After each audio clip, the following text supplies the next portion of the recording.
नमस्कार। आज हम चर्चा कर रहे हैं भारत के इतिहास के एक महत्वपूर्ण वंश जिसका नाम है राष्ट्रकूट वंश।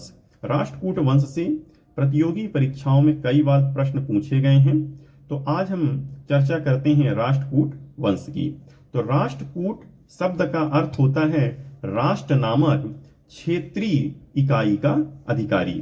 राष्ट्रकूट वंश जो थे उनका उदय मूल रूप से लातूर में हुआ था और राष्ट्रकूट की जो मातृभाषा थी वह कन्नड़ थी।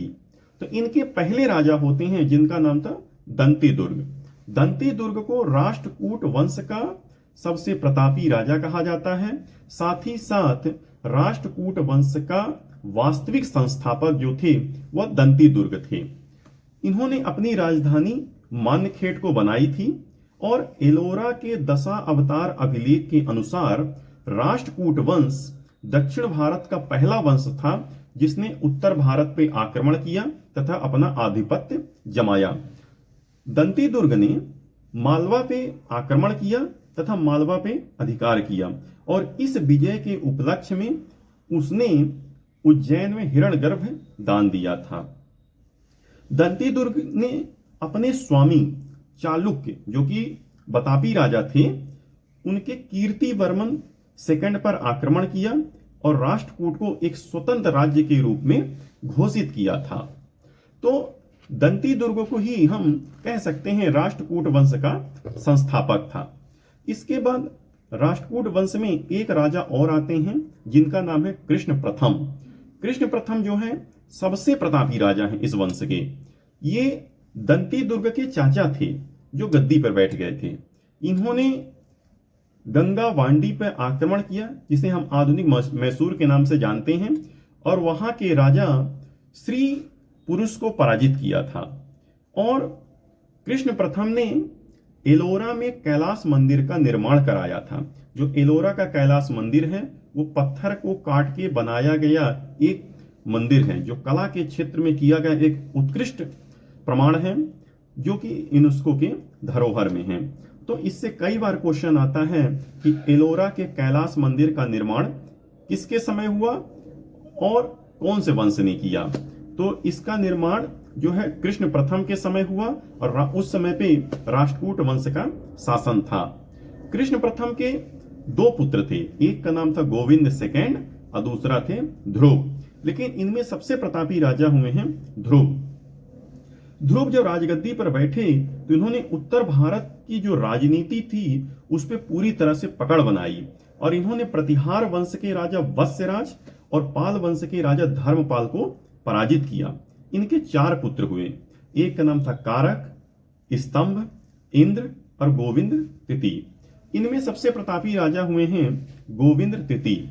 गोविंद तृतीय जो थे वो ध्रुव के बाद राजगद्दी पर बैठे, परंतु उनको अपने भाइयों से विरोध का सामना करना पड़ा। इन्होंने नागभट्ट सेकेंड को पराजित भी किया था। इसके बाद एक और राजा आते हैं जिनका नाम है अमोदवर्ष। अमोदवर्ष जो थे बहुत पढ़े लिखे और बहुत ही विद्वान राजा थे। ये गोविंद तृतीय के पुत्र थे। इन्हें सर्व के नाम से भी जाना जाता था। अमोदवर्ष जो थे कन्नड़ भाषा के बहुत ही जानकार व्यक्ति थे। इन्होंने एक पुस्तक लिखी थी जिसका नाम था कविराज मार्ग। यह पुस्तक जो है कन्नड़ भाषा में है।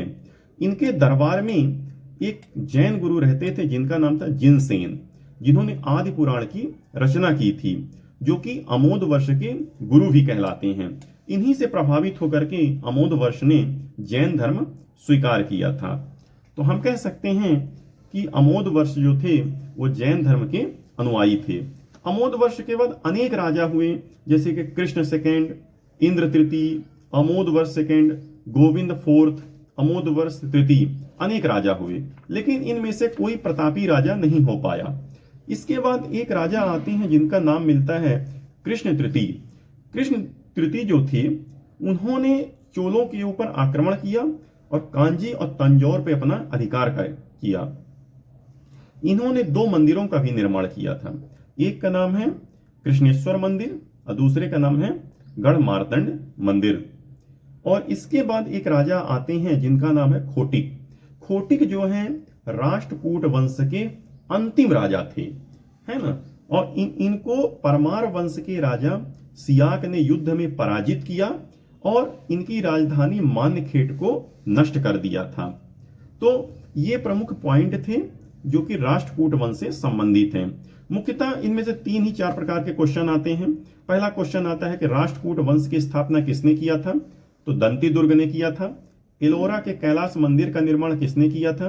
तो कृष्ण प्रथम ने किया था।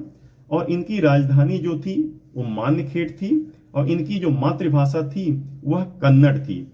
और इस वंश के अंतिम राजा जो हुए हैं वह खोटिक हुए हैं। धन्यवाद।